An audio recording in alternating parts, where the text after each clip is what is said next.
안녕하십니까. 통증 잡는 사냥꾼 통사장입니다. 다시 갈게요. 안녕하십니까. 통증 잡는 사냥꾼 통사장입니다. 자, 오늘 여러분께 말씀드릴 내용은 통증 치료에도 방정식이 있다. 자, 우리가 수학 시간에 1차 방정식, 2차 방정식, 3차 방정식 이렇게 배웠을 겁니다. 방정식이 3차, 4차, 5차 이렇게 올라갈수록 풀기가 힘들어요. 마찬가지로 통증도 다 같은 통증인 것 같지만 어떤 사람은 1차 방정식처럼 되게 쉬운 통증이 있고요. 어떤 사람은 4차나 5차 방정식처럼 어려운 통증이 있다는 얘기입니다. 오늘 그 얘기를 좀 풀어서 쉽게 할 수 있도록 해드리겠습니다. 통증 치료 방정식 첫 번째 1차 방정식입니다. 길 가다가 옆에 있는 물건에 부딪혔어요. 부딪혀서 허리가 아파요. 그러면 이 아픈 부위가 1차적으로 충격에 의해서 손상이 된 거고 그 충격에 의해서 연부 조직이 손상이 되면서 통증이 생겼어요. 즉 아픈 부위에 원인이 같이 있는 겁니다. 뭐 쉽게 당구로 표현하자면 알다 말을 그냥 이렇게 쳐서 바로 맞추는 겁니다. 그렇게 어렵지 않게 1차 방정식은 누구나 풀기가 쉽습니다. 자, 그 다음에 2차 방정식입니다. 2차 방정식부터는 조금 헷갈릴 수가 있어요. 예를 들자면 이렇게 어깨 축지가 아파요. 이 뒤쪽에 등 어깨 축지 안쪽이 이렇게 아픈데 그래서 뭐 이렇게 치료를 했는데도 치료가 잘 안 돼요. 그런데 알고 봤더니 이 어깨 축지 안쪽, 이 어깨 축지 뒤쪽에 문제가 있는 게 아니라 이 오른쪽에 있는 사각근에 있는 목 뒤로 가는 그런 신경을 압박을 했기 때문에 어깨 축지가 아픈 거예요. 즉 통증이 있는 곳은 어깨 축지인데 원인으로 제공되는 곳은 목 옆에 있는 사각근이라고 하는 근육이 어깨로 가는 신경을 포착을 했기 때문에 어깨 축지가 아픈 겁니다. 이런 경우는 2차 방정식에 해당돼요. 아픈 곳과 원인이 있는 곳이 좀 멀리 떨어져 있는 거죠. 당구로 굳이 비유를 하자면 원쿠션 정도 되겠습니다.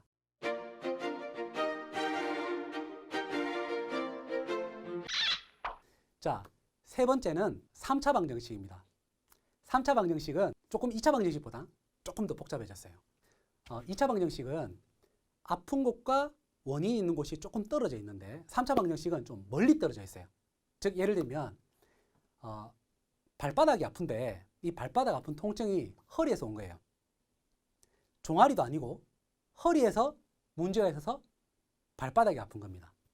또는 경추에 문제가 있어서 하지가 저린다든지 하지에 통증이 오는 이런 경우, 그런 경우도 3차 방정식에 해당됩니다. 즉 통증이 있는 곳과 원인이 있는 곳이 너무 멀리 떨어져서 조금 진단을 하는데 헷갈릴 수가 있는 그런 부분들이 있어요.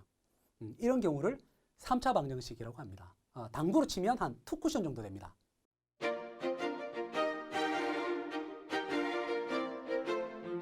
쿠션을 2번 맞고 공을 맞출 수 있는 그런 정도의 난이도가 아닌가 저는 그렇게 생각합니다. 4차 방정식 되겠습니다. 4차 방정식은 뭐냐면 체형 불균형이 있는 겁니다. 체형 불균형이 있어서 몸이 여러 가지로 다 틀어져 있는 거예요. 제가 다른 영상에서 설명을 드렸지만 몸이 틀어질 때는 상향 패턴, 하향 패턴, 골반 패턴 이 세 가지 패턴이 있는데요. 밑에서부터 위로 틀어져서 올라가는 상향 패턴, 머리가 틀어져서 척추와 골반이 틀어져서 내려오는 하향 패턴, 골반이 틀어져서 아래 위로 틀어지는 골반 패턴 이 세 가지가 있는데 그런 여러 가지 패턴들로 인해서 몸이 틀어져서 나타나는 통증들의 양상을 말하는 겁니다. 그래서 이 앞에 1차, 2차, 3차 방정식을 모두 배제를 하고도 통증이 남아있어요. 이런 경우 4차 방정식을 의심해 볼 수가 있고 예를 들면 이런 겁니다. 엄지발가락이 짧은 거예요. 내가 엄지발가락이 짧은 모턴풋이라고 합니다.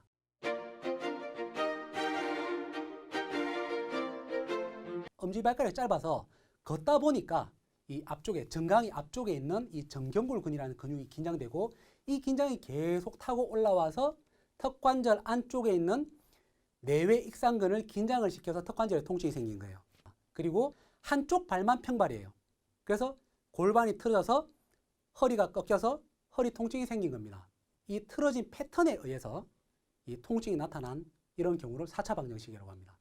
4차 방정식까지 가면 여러 가지 변수가 많아서 많은 상황들을 배제를 하고 진단을 해야 되기 때문에 통증 원인을 찾는 게 한두 번의 진단만으로 되지는 않습니다. 그래서 좀 시간을 요하고 정밀한 그런 진단을 통해서 찾아낼 수가 있습니다. 당구로 비유를 하자면 4차 방정식 정도 되면 3쿠션 정도 됩니다.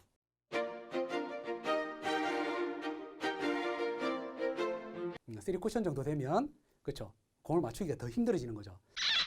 그리고 마지막으로 5차 방정식입니다. 이 5차 방정식은 1, 2, 3차 방정식을 다 치료를 했는데도 불구하고 통증이 제거되지 않는 겁니다.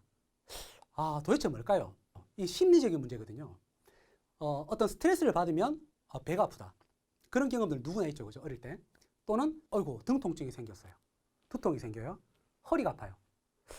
스트레스만 받으면 어떤 자극이 강하게 주어지면 이게 통증으로 나타나는 거예요.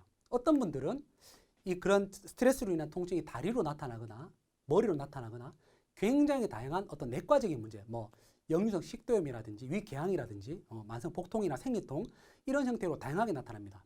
1, 2, 3, 4차 방정식으로도 해결이 안 되는 경우에 이 원인이 어떤 정신적인 문제에서 오는 것이 아닌가 이렇게 찾아야 됩니다. 이런 경우를 신체화 장애라고 합니다. 즉 정서적인 문제가 어떤 긴장을 유발시켜서 통증을 만드는 건데요. 이 한의학에서는 기울병이라고 합니다. 기운이 울체가 돼서 나타나는 여러 가지 통증과 관련된 병을 말하고 그래서 기통이라고도 합니다. 기운이 울체가 돼서 생긴 통증이다 이렇게 표현하죠. 5차 방정식은 어떻게 될까요? 3쿠션을 아무리 봐도 길이 안 나오는 겁니다. 이런 경우는 아주 를 하거나 아니면 이렇게 아주 어려운 대회전을 하거나 아니면 공을 깨서 약간 우연으로 이렇게 치료가 되는 그런 방향들. 그래서 5차 방정식 정도 되면 굉장히 치료가 힘들어지고 어렵습니다. 하지만 그렇더라도 포기하지 마시고 통증에 관해서 열심히 연구를 하고 노력을 하면 좀 고칠 수 있지 않을까 이렇게 생각합니다. 오늘은 이 5가지 통증 방정식에 대해서 봤습니다. 이상 통사장이었습니다. 감사합니다.